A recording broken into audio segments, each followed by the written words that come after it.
Los bandoleros son unos personajes enigmáticos que, según profundizas en su historia, te dejan por una parte más asombrado y por otra parte te dejan más escéptico. Asombrado porque son capaces de sobrevivir en un medio silvestre como es el campo, teniendo la única alianza de la naturaleza y su propia valentía. Y escéptico porque son gente que llevan una vida de perdición, una vida que no les conduce a ningún sitio. Lo que más me gusta de ellos es la ilusión que crean en el imaginario popular, en la fantasía de la gente, en esa cosa que ellos siempre recuerdan y que te transmiten como si les hubiera pasado a ellos mismos, como si hubieran sido testigos de la vida de ese personaje bandolero.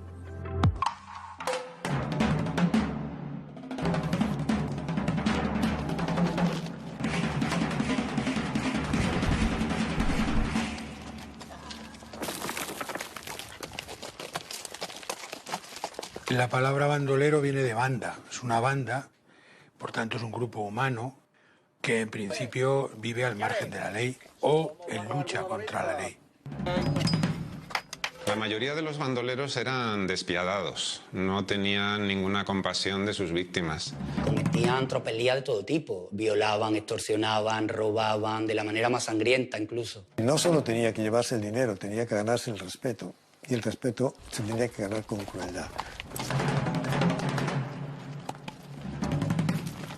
Siempre a caballo, siempre en alerta, ¿no? Entonces es una vida realmente incómoda. Los bandoleros en aquella época eran perseguidos, incluso cogían sus cabezas y sus restos del cuerpo y lo esparcían por los caminos y la cabeza la ponían en un palo.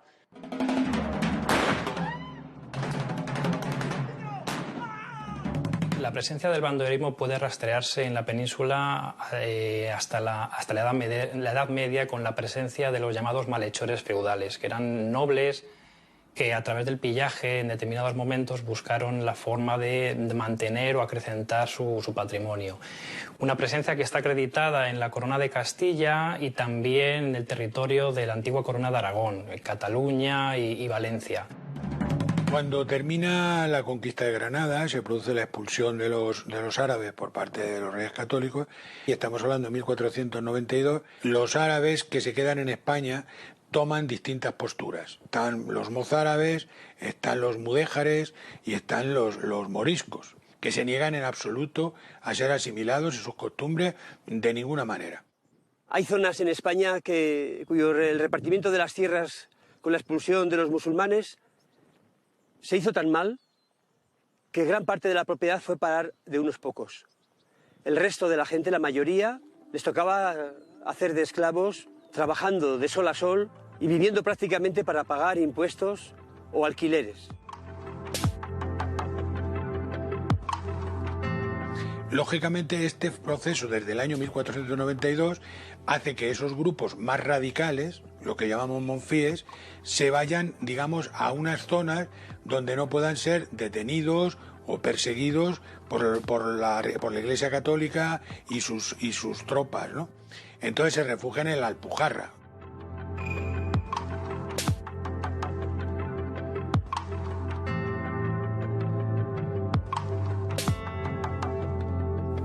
Estos monfíes terminan siendo los majos, que a su vez establecen tres núcleos, que son Jerez, Triana y Madrid.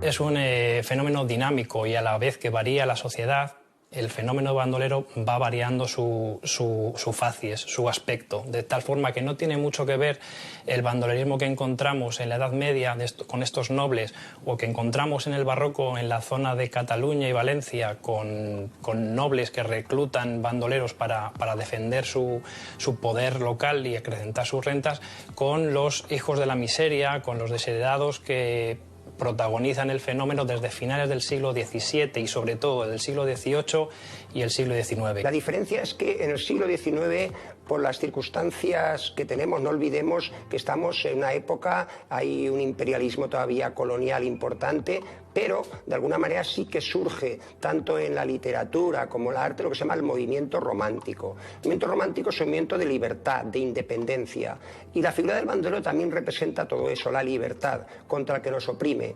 Entonces las clases populares de alguna manera van a admirar a esos bandoleros. Esto no había ocurrido en periodos anteriores.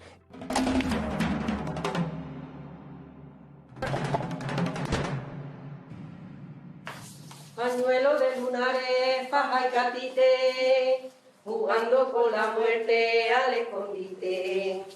Va una partida y al capitán le llama José María. En Alameda, cuando naces, ya el Tempranillo es un personaje que forma parte de la vida de uno mismo. Generación tras generación se ha ido contando la historia, se ha ido transmitiendo los valores no solo de liberalismo, sino también de que era una persona noble, de que era una persona buena, que no quería hacer daño y que tuvo que echarse al monte pues, por cuestiones de vida o muerte. ¿Qué? ¿Cómo me he quedado? Guapísima. Pues ya está, vamos, que si no esto verás tú. Soy una vecina de aquí del pueblo de Alameda y formo parte de la Asociación de Recreaciones Históricas Vida y Muerte de José María el Tempranillo de Alameda. Oye, que nos dejamos el cartel atrás, el cartel lo tenemos que llevar. Sí, que no se olvide, Lero. Vamos. Vamos, venga. Vámonos, tira adelante. Somos una asociación bastante ecléctica y aceptamos pues, a todas aquellas personas que amen la vida del bandolerismo y en concreto que adoren a José María el Tempranillo.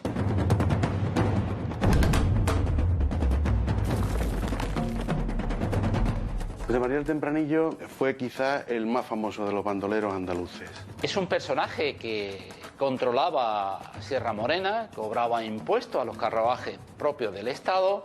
Incluso llegó a robar una diligencia de la hacienda pública. No solo fue el bandolero que el rey de España no podía capturar, sino que tuvieron que indultarlo y hacer que se volviera del otro bando para poder tenerlo bajo cuerda, digamos.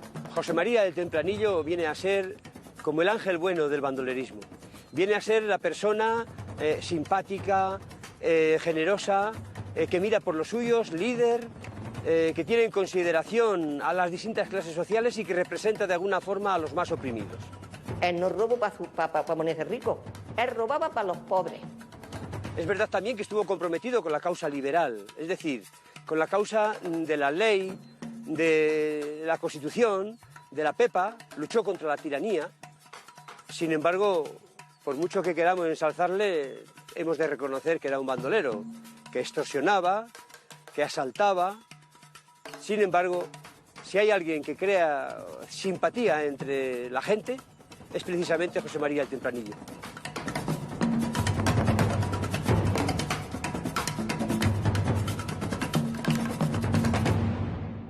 A lo que, digamos, José María se dedica es al contrabando.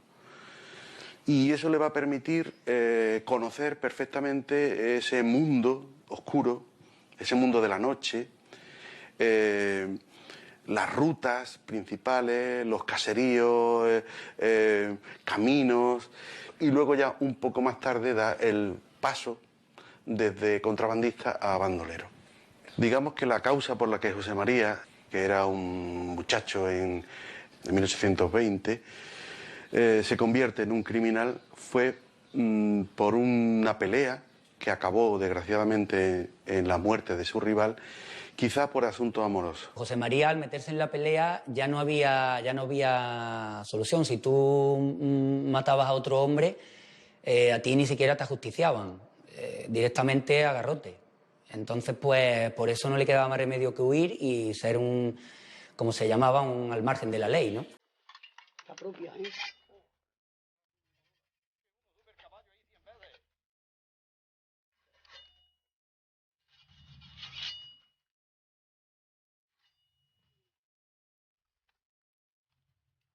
Concretamente, en septiembre de 1826, ya hay contra él varios sumarios judiciales, es decir, varias causas en las que le acusan de robos.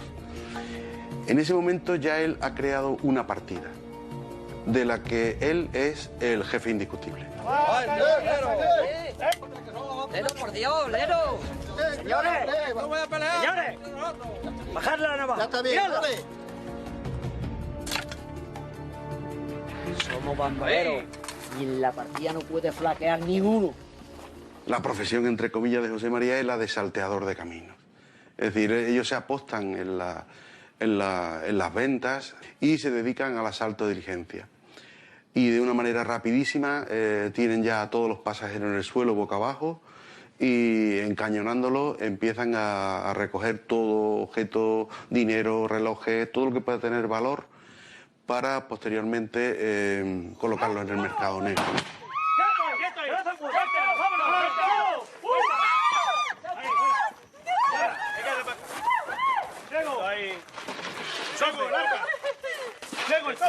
¿Qué está ahí? ¡Que no se mueva nadie! ¿Pero qué hay aquí? Tenemos dos bellas damas. ¡Salgan de ahí! Pues la verdad que aunque somos un grupo de actores y actrices aficionados que nunca nos hemos dedicado a ello, pues nos sorprende, nos llama la atención y sobre todo es muy gratificante cuando ponemos en marcha algunas de las escenas más emotivas, cuando se habla del liberalismo, cuando se habla de las miserias que pasaba el pueblo, cómo cala eso en la gente, cómo vemos desde que la gente se va a levantar el vello o incluso llorando la gente con nosotros. Y los mismos actores y actrices han llegado a derramar lágrimas en los escenarios reales donde actuamos. Acción. ¡Alto! Si atendemos a lo que nos cuentan los textos de los escritores románticos, pues nos presentan a un José María, digamos, muy cortés, muy galán con las mujeres. Venga, señorita, baje, pero con cuidado. No quiero que llegue sucia a su destino. Una bella dama no necesita alhaja. Sea generosa con la que sí lo necesita. Y en mi pueblo lo necesitan más que usted. Así que, ¿lo tenéis todo? Pues, ¡vámonos! ¡Vámonos! ¡Vámonos! Pero la realidad es otra, ¿no? En los sumarios judiciales aparecen muchísimas personas a los que se les daba literalmente una paliza.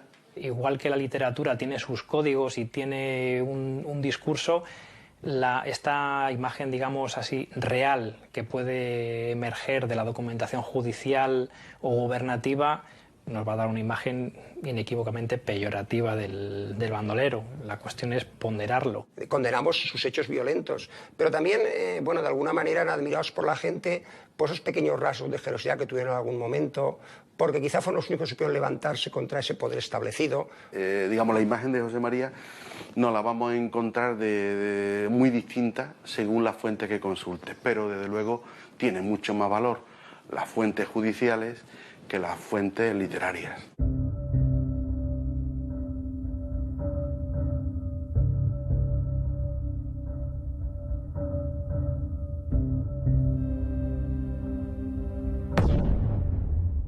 La vida de bandolero no es una vida cómoda, desde luego, ¿no?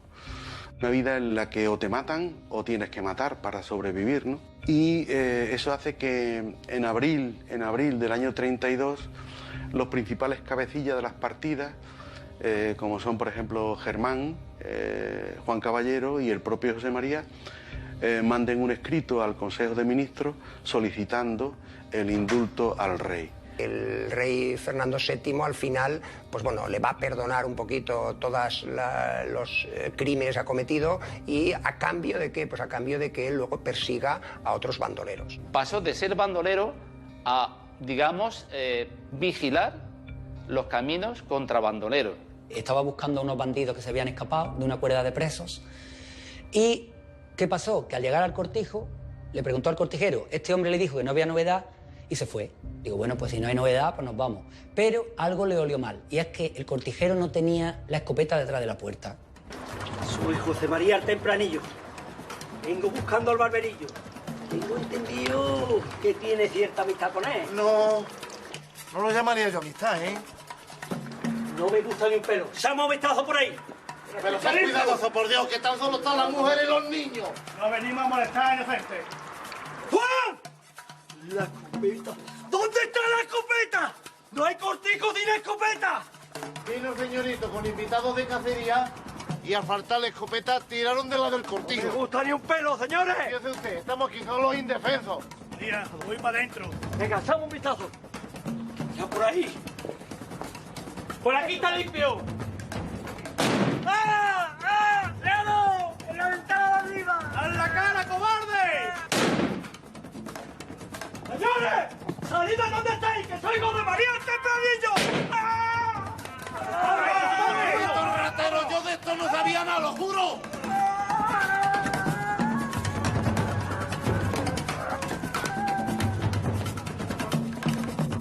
Desde una ventana que todavía hoy se conserva en el cortijo, le dispararon por la espalda. Y el disparo fue certero, con lo cual cayó al suelo. No murió en el acto, sino que se lo llevaron a Alameda, a la posada de San Antonio, y allí murió 1 hora después. Pero le dio tiempo a hacer testamento. Viene alguien. ¡Madre!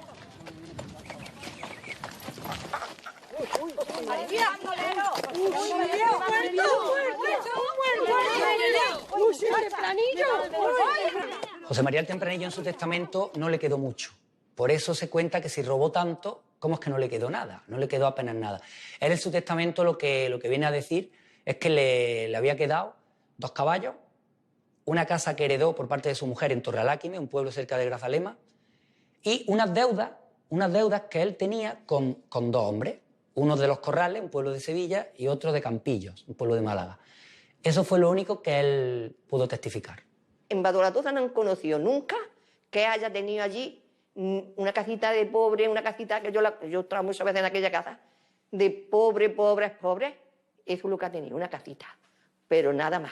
No ha tenido nunca ni una finca, ni un cortijo, ni dinero, ni esto, ni lo otro, entonces no había cosas, pero que no tenía carruaje ninguno ni nada, que en plan de pobre.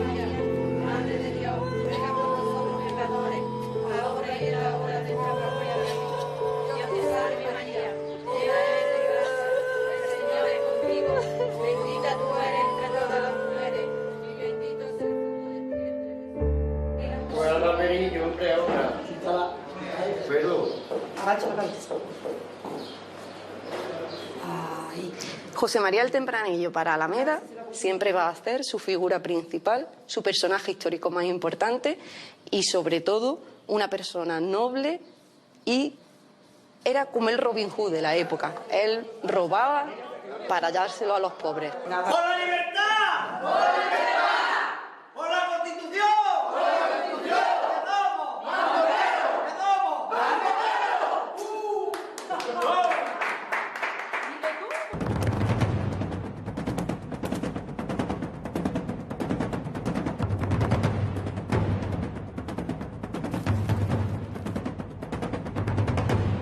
En el siglo XIX, a ciertas clases burguesas europeas les dio por viajar. Prácticamente era como su graduación, estar un año viajando por el mundo, descubriendo territorios. A algunos ingleses, franceses y alemanes les dio por venir a España, concretamente a esta zona del sur, Andalucía, e iniciaron un camino en el cual intentaban descubrir cosas, sensaciones sobre todo, impresiones, ruinas del pasado, historias antiguas. Eran los viajeros románticos. Y yo quiero ser como ellos. Los que ya habían terminado sus estudios, digamos que prácticamente era obligatorio que viniesen a conocer un país romántico como España, distinto, en donde aparecen personajes que a ellos les llaman mucho la atención, como la bailaora, el torero, el bandolero. todo este mundo de los bandoleros románticos va a tener una expresión a través de pinturas. Y Goya es el gran cronista, digamos, de la época. En sus pinturas negras, por ejemplo, nos habla de los aquelarres. Pero es cierto que también el tema de los bandoleros tiene una docena de cuadros vinculados a este campo.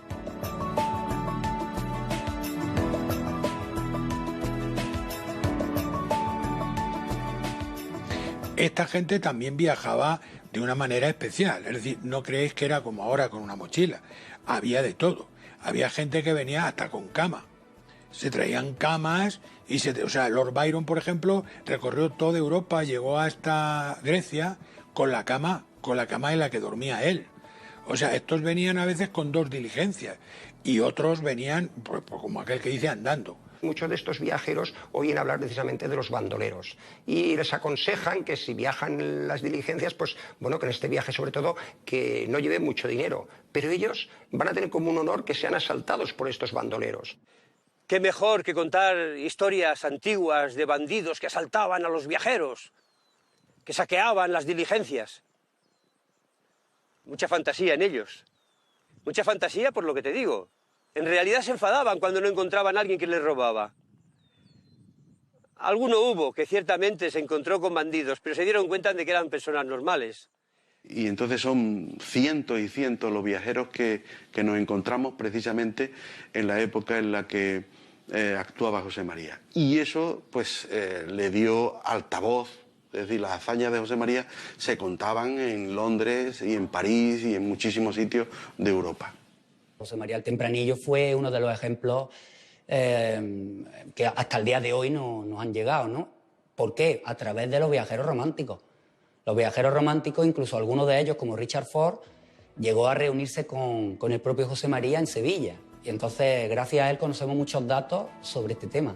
En el siglo XIX todavía no existen las redes sociales como las tenemos actualmente, pero sí que por tradición oral, es decir, de boca a boca, se va extendiendo todas estas historias de bandoleros. Y el bandolero, por ejemplo, andaluz, pues se habla de él en Argentina o en México. O sea que es un fenómeno que se universaliza.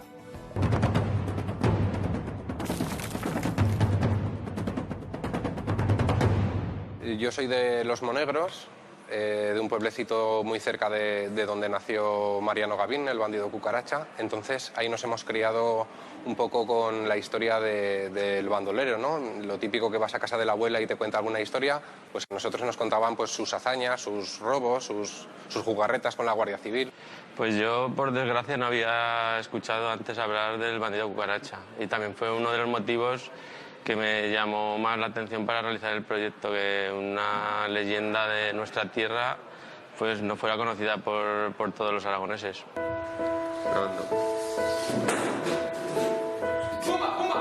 Muy bien. Joder, es que ganamos, ya ves, estaba quedando de puta madre. Espera, que la mano se ha ido. Sí. La cabeza está girada, está inclinada. ¿Está grabando, verdad? Sí, está grabando. Espera, que me asomo primero. Uno de los motivos que nos llevó a hacer esta película fue un poco pues, intentar recuperar la historia de Mariano Gavín, pues, todos los sucesos, crear una cronología coherente de sus hazañas y de esta manera pues, aprovechar para recuperar un poquito de patrimonio, de cultura, de folclore, sobre todo para ver cómo se vivía, ¿no? En los monegros del siglo XIX. El bandido cucaracha nace en Alcubierre en 1838 y bueno, se casa con Jovita Amador y bueno, ahí no está muy claro por qué se echó al monte. Hay una versión que dicen que por lo mal que le trataba a su amo, otras versiones dicen que se va a Francia y que a través de un emisario le enviaba dinero a su mujer, pero que parece que este emisario es lo que daba él. Entonces cuando llega a Alcubierre se entera, mata a este emisario, entonces se echa al monte.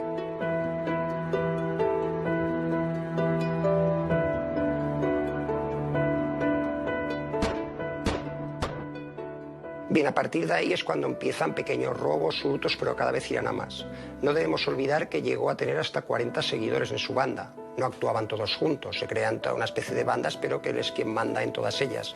Y luego dice que llegó a pagar hasta 3.000 reales cada día en confidentes. Personas que le decían, en los pueblos, sobre todo de los monegros, es decir, quién había hecho alguna venta de ganado o casas donde podría haber algún dinero. fue un bandido que gozó de cierta reputación en Aragón en la segunda mitad del siglo XIX, y en torno a su figura, como no podía ser de otra forma, pues se forjaron varios episodios legendarios o míticos que informan y añaden contenido al mito del bandido noble. Era bastante conocido el bandido de Cucaracha, al menos pues, en sitios grandes donde tenían periódicos con grandes tiradas, no había los medios de ahora, y encontramos bastante información tanto de Madrid como de Barcelona, de periódicos ya extintos incluso, de 1870, donde hablaban del Cucaracha bastante a menudo, casi como cuando hablaban de él como si ya dieran por hecho que la gente lo conocía.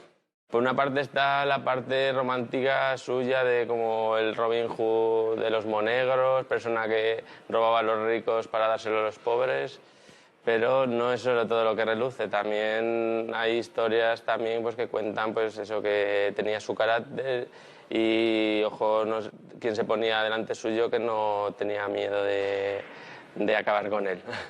Incluso hay una historia de Cucaracha que alguien quiere entrar en su banda y entonces esa noche, porque cambiaban mucho el lugar donde dormían, entonces esa noche están durmiendo a las afueras, pero parece junto a un pajar. Entonces Cucaracha parece que esa persona que quiere entrar en su banda sospecha. Entonces él lo que hace, pues deja sus ropas, se coloca la manta por encima, pero él se desplaza a otro sitio. Entonces observa como a medianoche la persona que va a entrar a la banda se levanta, coge el trabuco y le dispara a Cucaracha. Entonces Cucaracha, como venganza, le corta las 2 orejas y lo manda pues para que explique lo que le pasará al que traiciona a Cucaracha. El Cucaracha también se caracterizaba porque tenía muchos ayudantes, mucha gente pues, de los pueblos que le apoyaba, que le servía de espía, que le escondía incluso, que les facilitaban comida.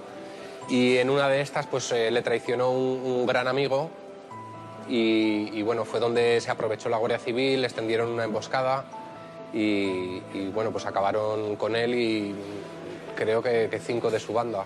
Al día siguiente son expuestos sus cuerpos en la naja, incluso invita a los niños a que salten por encima de sus cadáveres y desde luego no se les entierra tampoco ni siquiera en el cementerio. Pero luego sí que es verdad que la leyenda de Cucaracha, en todas las casas de los monegros se habla del propio Cucaracha. Vale, voy subiendo un poco, Pardo. En nuestra casa hemos sido siempre humildes, mi abuelo trabajaba en el campo, entonces tenían un punto de vista pues, muy cercano a él, se sentían muy identificados y sobre todo pues, a la gente que ayudaba al Cucaracha, ¿no? Que era pues, la gente más necesitada. Entonces, claro, en los monegros estaba muy bien visto el Cucaracha.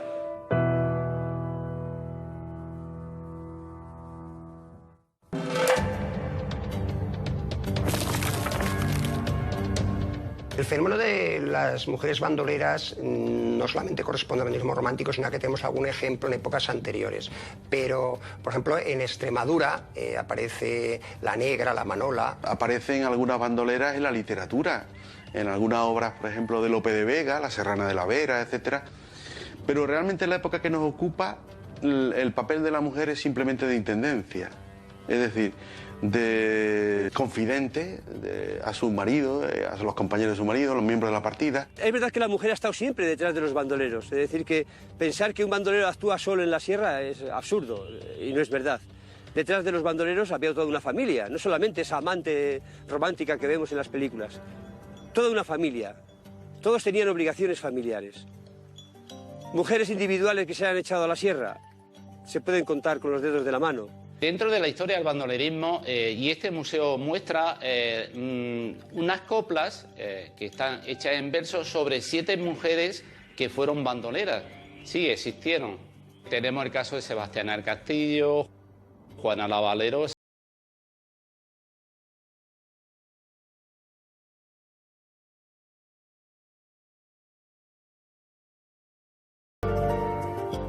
Incluso Camilo José Cela, en su viaje a la Alcarria, dice que hay un buhonero que está recitando el romance de Margarita Cisneros. Esta mujer parece que sus padres hicieron casar con una persona a la que no quería y bueno, a partir de ahí pues se lleva muy mal, el marido la maltrata y llega un día que mata al marido.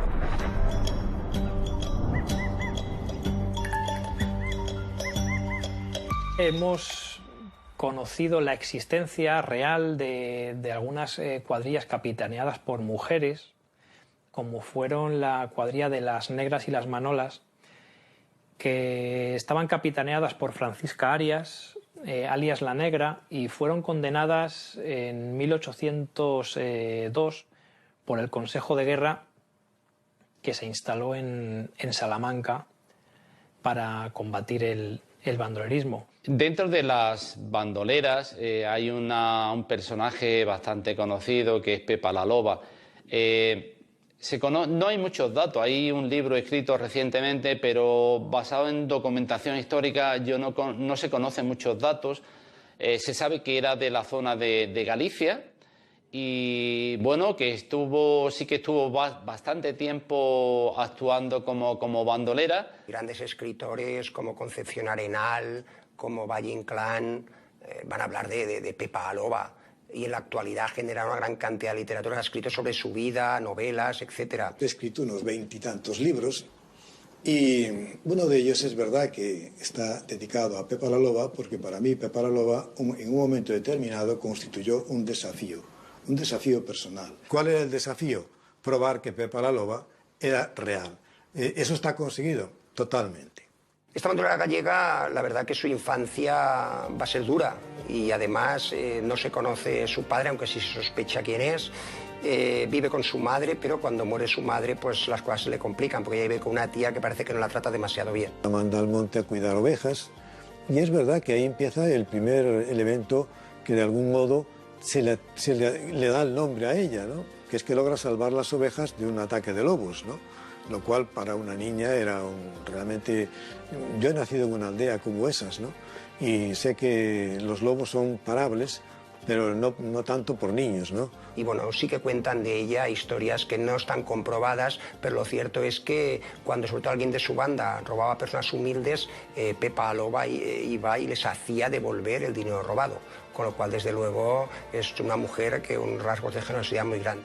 Pepa la Loba tiene determinadas virtudes que brillan con los suyos. Ahora, si usted me pregunta, ¿y cómo era con los enemigos? Lo tenían muy mal los enemigos. O sea, eran lo último que querían encontrarse, probablemente.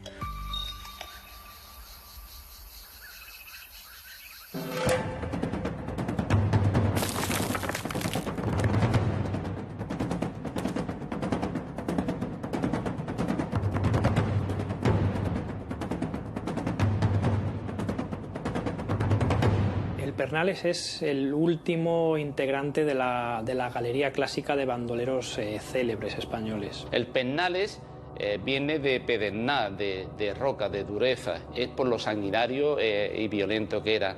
Es un bandolero bastante vengativo, pero bueno, también las crónicas sobre él dicen que algunas razones tenía por lo mal que le habían tratado, ¿no? Su padre era un campesino. De hecho, él con 10 años pues ya lo acompaña a dejar la escuela y lo acompaña en el campo. Y luego también, pues cuando no tienen trabajo, pues lo acompaña en los pequeños hurtos que comete en el campo para poder sobrevivir. En uno de estos encuentros, un guardia civil lo sorprende. Bueno, la pareja de la Guardia Civil lo sorprende y a su padre le dan un culatazo. Le dan un culatazo con el fusil y poco después muere. Entonces quizás eso marca ya el Pernales de por vida. Del Pernales se cuenta de que tenía un bebé, una cría pequeña, y lloraba, no dejaba de llorar, y le quema, le rocía con un producto para que meterle fuego y quemarle los brazos. El primer acto que realizó fue un secuestro de un niño de Estepa, cuando ya el secuestro estaba abandonado por la mayoría de los bandidos. Era algo que quedaba ya fuera de la ética, si es que los bandoleros pueden tener algún tipo de código o de ética.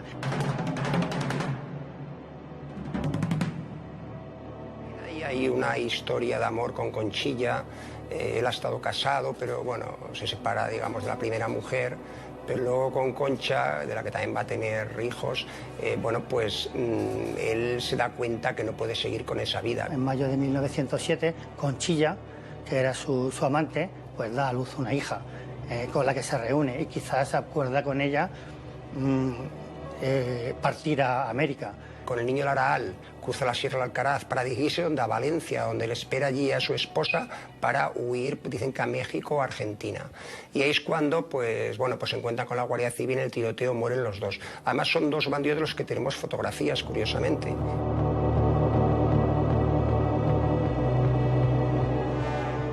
Parece que hay una leyenda que viene a decir que si no se le lleva flores, como que el bandido casi podía salir de su tumba.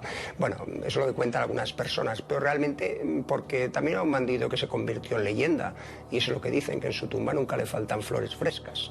Yo no he estado allí, no lo puedo comprobar, pero por lo menos sí que me han contado y he leído que sigue aún en la actualidad, digamos, pues esa pasión que existe por el mundo de los bandoleros. El Pernales, en su pueblo hablarán mejor que yo de él, porque a mí ciertamente lo que peor me cae es el maltrato que daba a su familia, a su mujer y a sus hijos, según testimonios recogidos directos de su tierra.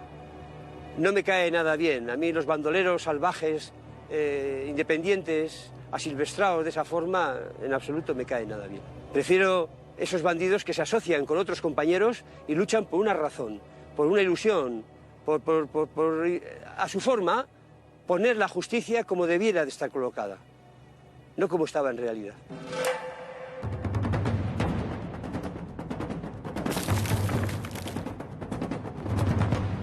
Después de la Revolución Francesa hay un periodo histórico del siglo XIX muy convulso. En la época de Fernando VII, los bandidos campan a sus anchas por muchos lugares de España. Era una época en la que la justicia estaba hecha un desastre, la policía no funcionaba, es decir, España estaba recuperándose del desastre de la Guerra de la Independencia y las instituciones del Estado no podían con los bandoleros porque estaba todo desorganizado. Por eso fue una época de oro para los bandoleros. Decir que la Guardia Civil se crea en el año 1844 por el duque de Ahumada. Entre los objetivos de la Guardia Civil era socorrer a los ciudadanos, bien sean inundaciones, incendios, pero había un objetivo muy claro que era combatir el bandolerismo. La Guardia Civil sobre todo va a actuar en el medio rural. Entonces, cuando se crea la Guardia Civil, justamente una de sus funciones va a ser perseguir a los bandoleros. Lo que pasa es que al principio tampoco el presupuesto del Estado no es muy grande. Se van creando algunos cuarteles, pero no son suficientes.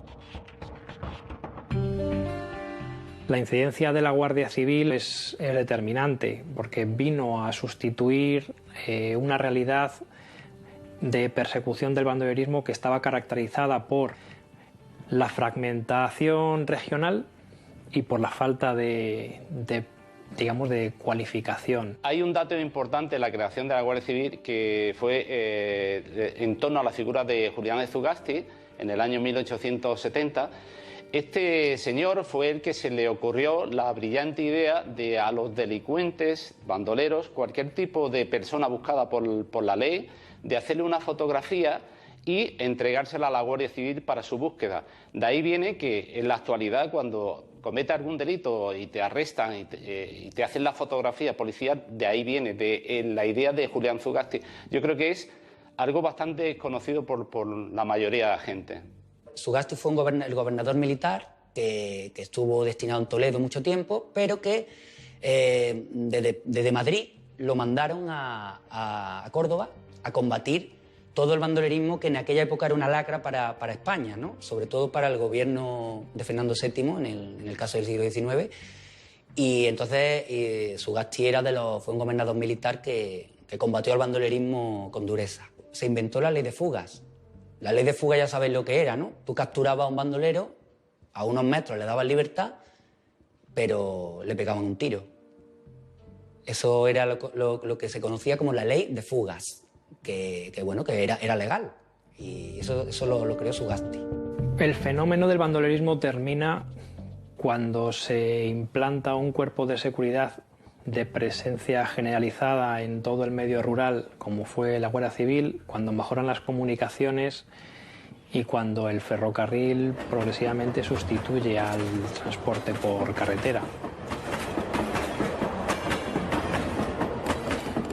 El telégrafo y el ferrocarril le da un margen de libertad a la Guardia Civil para comunicarse entre un puesto y otro y avisarse de que iba una partida o ciertos bandoleros moviéndose por la sierra. prácticamente se erradica el bandolerismo. El último bandolero reconocido es un bandido de Ronda, Pasos Largos, que después de haberse arrepentido de lo que había hecho, él se echó otra vez al monte y muere en 1934.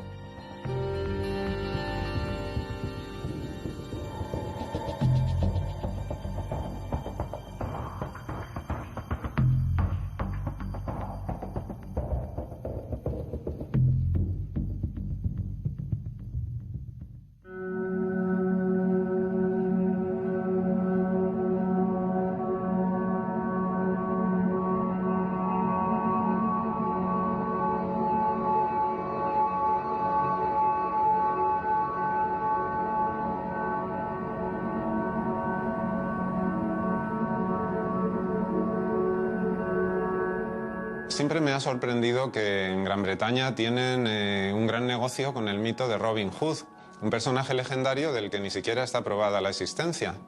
Pero bueno, ellos sacan mucho partido a nivel de literatura, cine, venta de recuerdos. Y sin embargo aquí en Madrid no tenemos mucha intención de sacar partido de Luis Candelas. A veces la gente piensa que mitificar a un bandolero es mitificar la delincuencia.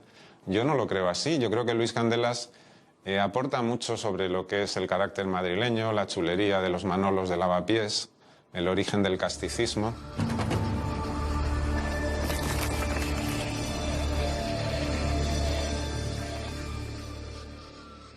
Luis Candelas es un símbolo de Madrid. Él tiene un ingenio digno de un escritor, de un director de cine. Es como un guionista de su propia vida.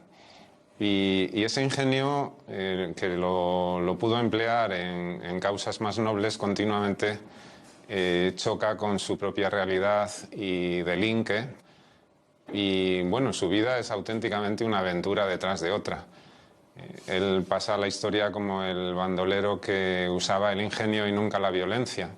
Y por eso se convirtió en un mito para las clases populares. Luis Candelas, más que un bandolero, era un pillín de ciudad.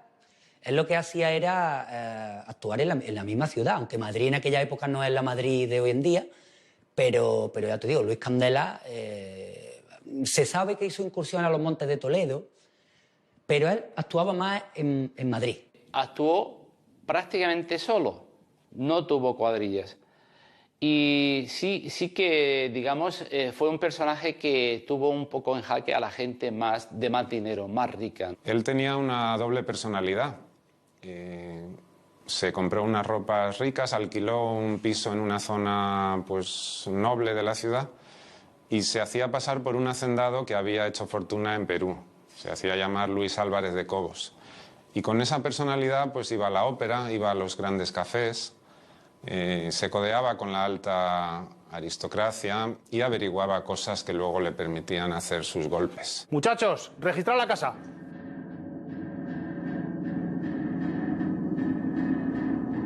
Sinvergüenza.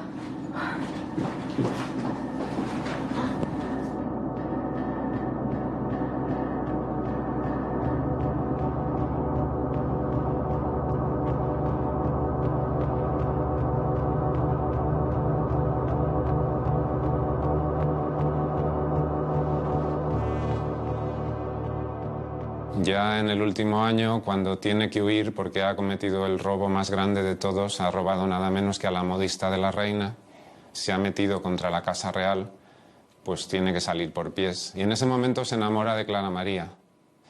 Y Clara María le va a seguir, él va a escapar de España, va a coger el barco, pero al llegar al barco Clara María pues no puede dejar a sus padres, no puede dejar a su familia, y entonces tienen que retroceder.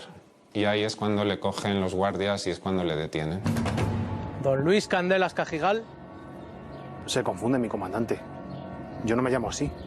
¿Puede presentar su cédula personal? Sí, claro.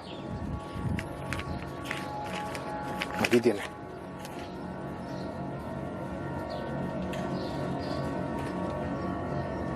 Don León Cañidas, comerciante natural de Madrid en viaje desde Asturias. Todo eso es así. Créame, se ha equivocado usted de persona. Yo no me he equivocado de nada, señor mío. Por orden superior debe acompañarnos. Aclararemos todo esto en presencia de la autoridad. Luis Candelas pidió el indulto a María Cristina de Borbón y estaba convencido de que se lo iban a dar porque él había luchado en favor de los liberales, es decir, había luchado a favor de Isabel II. Sin embargo, María Cristina tenía un brete, es decir, tenía un problema, y es que en la justicia, la aristocracia le exigían que diera un escarmiento a los bandoleros, que hasta entonces se habían estado burlando de la ley.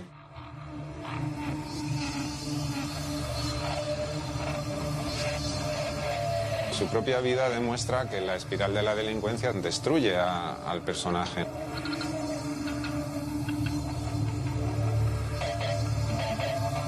Normalmente a los reos les ofrecían para beber agua o vino. Casi todos elegían el vino, pero Luis Candelas bebió agua. Quería estar sereno porque hasta el último momento pensaba que algo iba a pasar y que tenía que estar lúcido.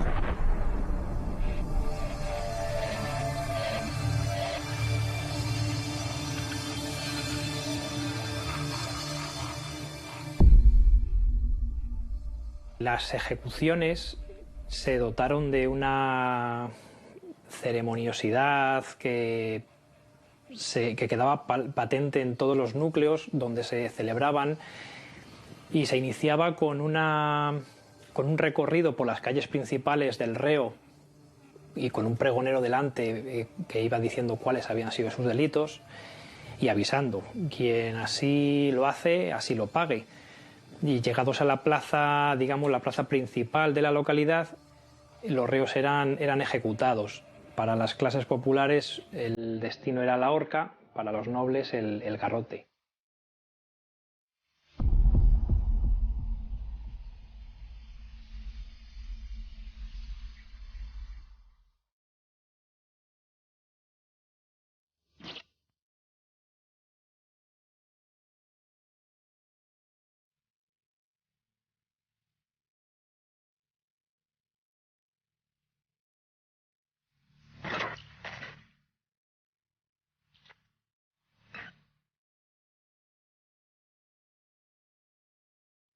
Una vez en el patíbulo, en la puerta de Toledo, cuando ve que no va a poder escapar, pues le pide al verdugo que le deje hablar y se dirige a la multitud y dice: como hombre he sido pecador, pero nunca se mancharon mis manos con la sangre de mis semejantes.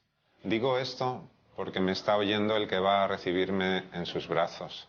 Adiós, patria mía, sé feliz. En el momento de morir se convierte en un mito.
Llevamos una rebeldía en nuestro interior, todos llevamos algo desconocido que nos hace saltar en un momento determinado, de improviso, y que nos asombra a nosotros mismos. No nos conocemos. Y ante un hecho, ante una injusticia, o ante algo que nos ha dolido, o ante un acto simplemente de rebeldía, ni nosotros somos capaces de hacer lo que imaginamos que podríamos hacer. Bandoleros buenos y malos, cada uno que piense lo que quiera, ¿no? La gente necesitamos ilusión, necesitamos ideales. Y por desgracia los bandoleros a veces nos ofrecen ese aire de libertad que no somos capaces de capturar. Nos ofrecen esa pizca de justicia a la que podemos aspirar sin perder la vida.